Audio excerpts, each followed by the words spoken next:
Продолжаем наше интервью. Сергей, что ты ожидал от нынешнего какого 14-го форума, получается, «Свободной России»? Вообще, на скольких ты форумах здесь бывал? И как вообще атмосфера поменялась? Потому что я вот разговаривал с людьми и говорят, что действительно, то есть вот сначала это было как съезд такой для хороших русских, скорее всего, даже для друзей, как бы, да, такой вот. А теперь вроде бы как уже и РДК приглашают, уже и говорят о том, что о вооруженном сопротивлении не только режиму Путина, уже, ну, как бы признают о том, что значит, просто так этот режим не пересидеть. Ну, то есть мирным протестом, так скажем, путинский режим не сковырнуть. Я на втором форуме, это мой второй форум. Первый раз я был в 2023 году.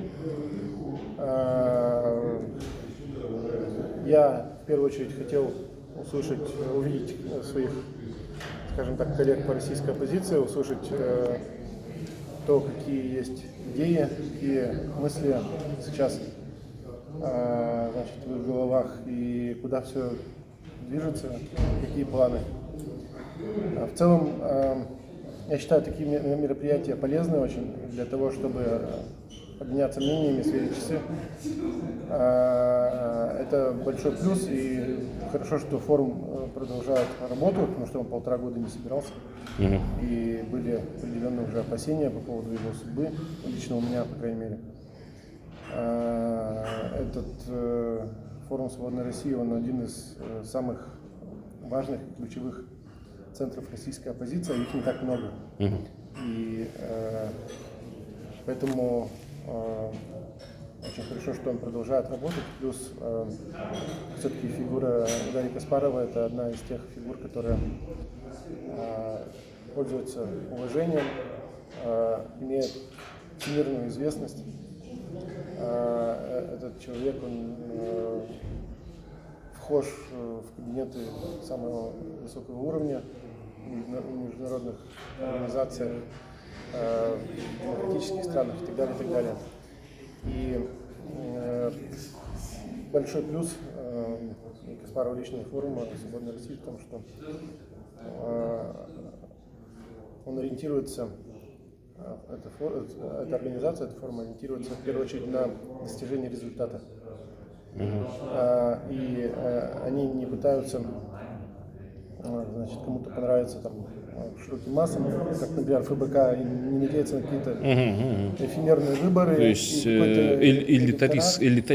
элитаристского направления. Нет, он исходит из того, что будет хорошо для людей в России и как этого добиться. То есть не следовать трендам каким-то людям нравится. Которые сегодня присутствуют, например, в широких массах. Потому что, например, если бы там, Томас Манн в 1942-1943 году следовал такой тактике, которой, например, сегодня придерживается ФБК, то он бы должен был поддерживать построение Великой Германии, Рейха и так далее, и так далее. Вот. Тем не менее, он был антифашистом, занимал антивоенную позицию и выступал за поражение Третьего Рейха в этой войне. И сегодня такие организации, как Форум «Свободной России», они отбрасывают всю шелуху и именно говорят о том, что нужно сделать конкретно для того, чтобы победить и свергнуть путинский режим. Но это из положительного. Чтобы я отметил, скажем так, не отрицательно, а то, что немножко расстраивает, то, что до сих пор, значит, уже 4 года войны, что нет четкого плана действий, нет скоординированного центра, нет, значит, стратегического видения, как добиться победы над грузинским режимом. Ну как ты думаешь, вот сегодня первый форум 2 дня происходит, и на первом дне была закрытая как бы сессия, там участвовали представители волонтеров, ну то есть из, так скажем, русской оппозиции, так скажем, и одновременно РДК, которая, являясь частью, если я не ошибаюсь, значит, ВСУ, а может быть ИГУ, да, и вот они сражаются непосредственно в плотном соприкосновении, значит, с войсками на территории Украины. Они сражаются в составе ВСУ. И вот как ты думаешь, что это первый шаг к тому, чтобы вот какая-то координация возникла, или же это просто, значит, как вот ранее Денис Угрюмов, ну, ты, конечно, не видел как, но я своим зрителям поясняю, вот Денис Угрюмов на свою оценку там небольшую дал, и я тебе говорю о том, что он сказал о том, что не привело бы это к тому, что вот, значит, некоторые политики просто, значит, используя эту площадку, они вот добиваются каких-то большей для себя узнаваемости, там, ну, как знаешь, как люди там с нарциссическим расстройством, да, допустим, они как бы на себя подтягивают информацию, внимание людей, но одновременно получается такая ситуация, что как бы дело-то не делается, и время-то уходит. То есть забалтывается как бы вот какая-то определенная тема, и вроде на правильные темы разговаривать, а время-то утекает, а время это погибшие гражданские, это погибшие патриоты Украины. Ну, я не сторонник охоты на ведьм, там, разоблачения друг друга, что я делаю больше, ты меньше, и так далее, и так далее. Знаю, что Денис как бы любит эти темы. Неоднократно у него на интервью мы это обсуждали. Здесь, во-первых, что касается круглого стола, там участвовали представители РДК и волонтерских организаций, и их уж точно трудно обвинить в чем-то подобном. Другое дело, что уровень проблем, который там, то есть там по сути была презентация, кто чем занимается, кто что делает, и было от РДК, скажем так, запрос о том, чем могли бы помочь российские демократические силы, конкретно в вооруженной борьбе российских добровольцев в составе ВСУ с армией. Сейчас немножко с армией Путина. Я такую подводку сделаю, и мы переходим вот к теме ПАСЕ, да, получается. То есть сейчас же здесь на форуме присутствует достаточно большое количество делегатов ПАСЕ. Это вот Дмитрий Гудков, получается, сам Каспаров. А Дмитрия Гудкова я не видел. Ой, ну, старший Гудков, да? Но я их путаю постоянно. Ага, ну тогда, в общем, я извиняюсь. Андрей Волна, сам Каспаров. Каспаров. Все вроде? Да, ну, по крайней мере, двое есть. Из этих. Вот как-то удалось пересекаться тебе с ними по поводу платформы ПАСЕ, вот как раз. Ты какие-то вопросы задавал им, потому что я вставлю в описание к нашему видео о том, ну, предыдущее интервью, как раз вот когда ты мне давал интервью по поводу выборов, вот, собственно, ПАСЕ. И у многих людей действительно вот, справедливо возникли вопросы определенные, как эта платформа формировалась. Ну. А вопрос в чем? Ну, а вопрос, вот ты поговорил с людьми, то есть они-то знают твою позицию по поводу ПАСЕ, что это вот не совсем в соответствии, значит, выборы прошли не совсем в соответствии с тем, что само ПАСЕ декларировало? Ну, Андрей Волна в курсе, по крайней мере, он комментировал мои публикации в Фейсбуке.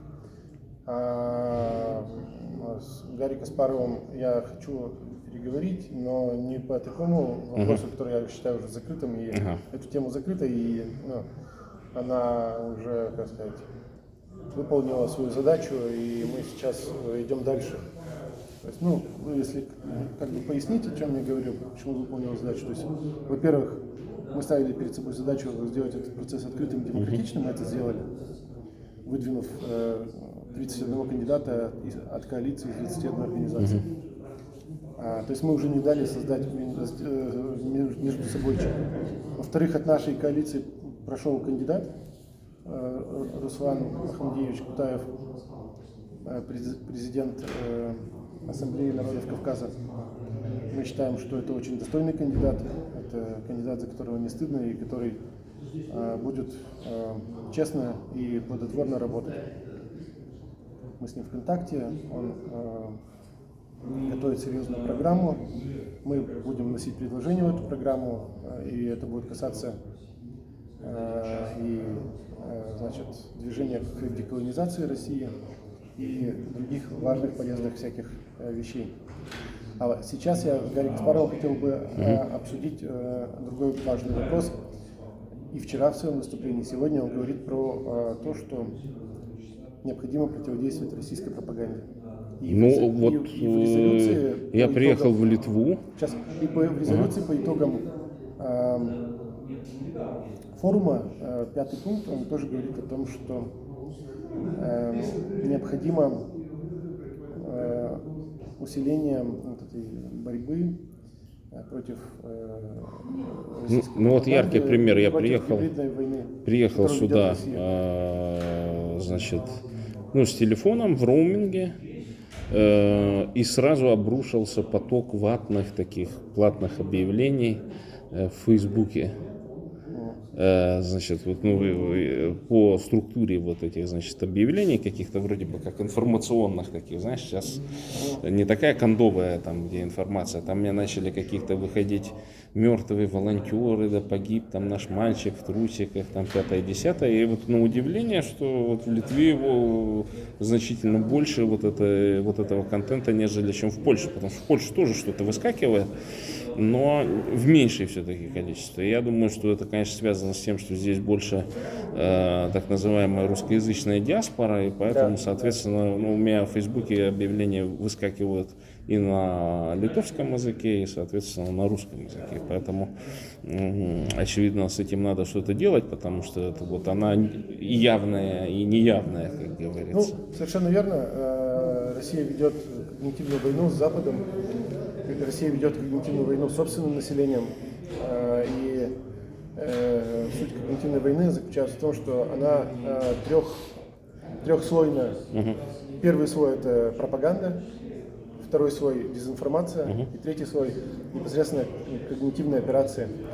И если по дезинформации и по пропаганде более-менее понятно, пропаганда, например, это да, мы бьем по украинским городам, но мы бьем, потому что там нацисты, и мы бьем только по военным объектам. Дезинформация, что это не мы бьем, это украинцы своими ракетами сами попадают в свои дома.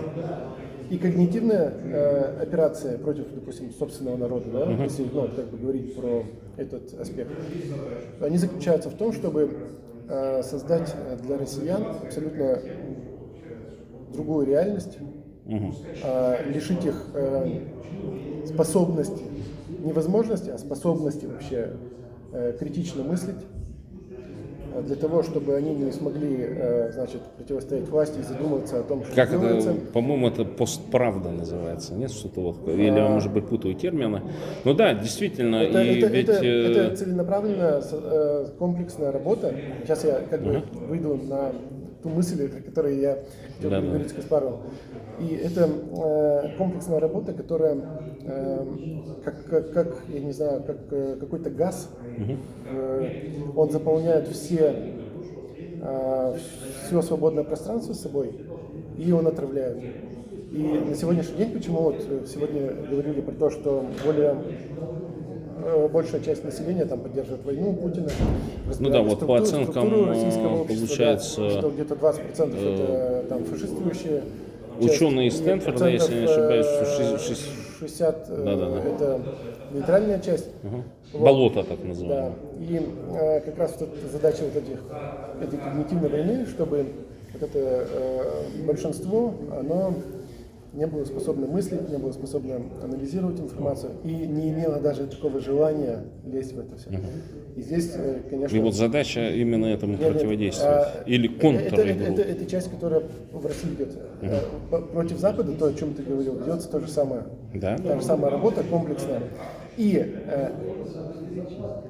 сейчас, как бы то, что вот я хотел, увидев эту заинтересованность Гарри Каспарова, значит, вот этим моментом, предложить, значит, ту концепцию, которую мы еще в прошлом году с коллегами разработали. Значит, я ее немножко сейчас адаптирую именно под, значит, актуализирую в связи с вот той когнитивной войной, которая идет, как инфраструктуру когнитивной войны. То есть необходимо создание единого центра для того, чтобы противостоять этим усилиям путинского режима, который ведет когнитивную войну. Потому что с нашей стороны это вот такие вот центры оппозиции, которые раз в полтора года собираются, это разрозненные инициативы, это активисты, которые не имеют никакой поддержки, абсолютно. Это отсутствие идеологии четкой, отсутствие скоординированных действий, отсутствие стратегического планирования и так далее, и так далее. С той стороны, отсутствие финансов, естественно. С той стороны это единый центр управления полетами, скажем так, стратегическое планирование, четкая организация, специалисты. То, что мы сейчас только еще подходим к тому, чтобы говорить о когнитивной войне, с 22 года уже центры, российские аналитические центры, работающие на Кремле, они этим занимаются усиленно, прорабатывают эту тему с точки зрения научной, методологической и профессиональной. И, конечно, путинский режим смог создать очень серьезный ресурс, который всем этим занимается. И мне кажется, это все направлено на появление, на использование вот этих полезных дураков. И мы не можем противостоять этому. Вот это то же самое, что как идти с ножом и какими-то стрелами, да, против современного танка. Примерно так же война сейчас выглядит. И мое-то как бы предложение, идея, это именно двигаться в создании, то, что я хотел с Каспаровым обсудить, именно двигаться в направлении создания вот такого центра альтернативного. Он включает не только технологические, стратегические и методические основы, но и создание политического центра. Мы думали, что таким центром может стать платформа при ПАСЕ, но история показала, что я сегодня узнал, что, оказывается, ПАСЕ собираться будет вся вот эта...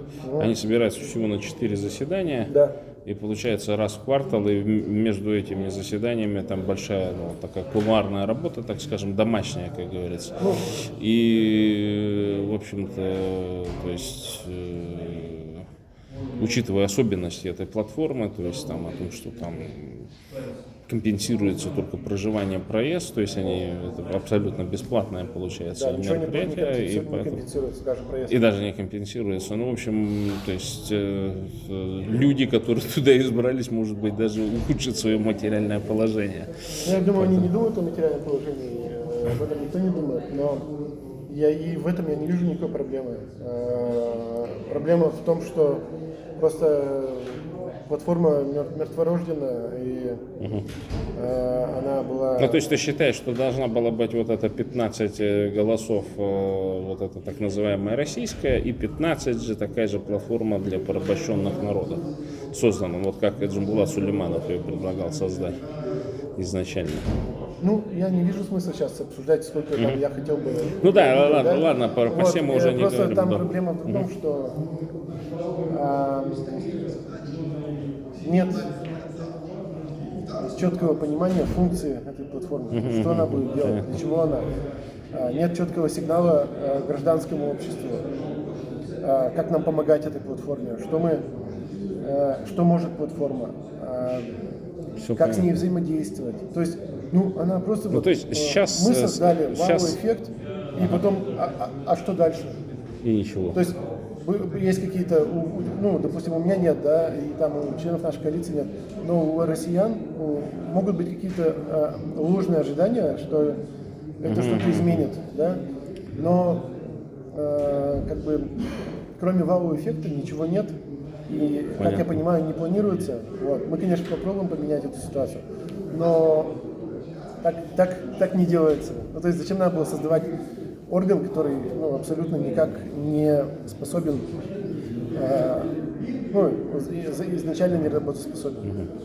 И не только из-за тех персоналей, которые туда пришли, а в первую очередь и институционально, то есть не было создано условий для того, чтобы он был работоспособным.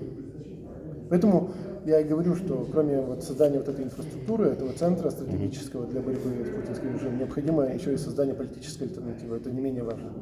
И если уж закруглить эту тему, то бурятским национальным движением, всем моим критиканшам, умотать на ус, потому что нужно нам работать, потому что я вижу на самом деле, что давным-давно это создано и тоже конкретно против появления и развития бурятских национальных идей.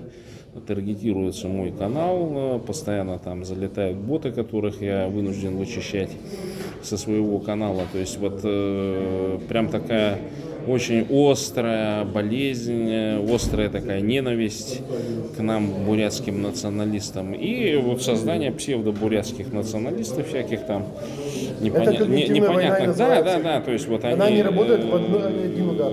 Но они работают, ты пойми, то есть если я время от времени выхожу, то они работают системно, еще подметные письма потом пишут там и так далее. То есть это прямо как будто их учили где-то когда-то. Ну, это как симфонический оркестр, да? Это не просто так, и что кружок самодеятельности. Да, женщина какая-то хочет там подгадить и так далее. То есть она работает системно. И я был же на съезде, на форуме свободных народов Пост России в Вене. И там, я не знаю, ты был тогда, не был? И она обошла всех, кто из Варшавы приехал. Она не знала, что я тоже приехал тогда. И разрекламировала тебя. И она всех разрекламировала, и всем потом еще и выслала, там прям такой огромный пост, там со всякими ссылками, со всякими домыслами там и так далее. Да. Я с этим столкнулся, поэтому надо бороться. И большое спасибо тебе за интервью, что раскрываешь деятельность. Я ничего не раскрываю, я просто пытаюсь подсказать путь. То есть путь, по которому мы должны идти и действовать для того, чтобы эффективнее бороться с путинским режимом. Благодарю.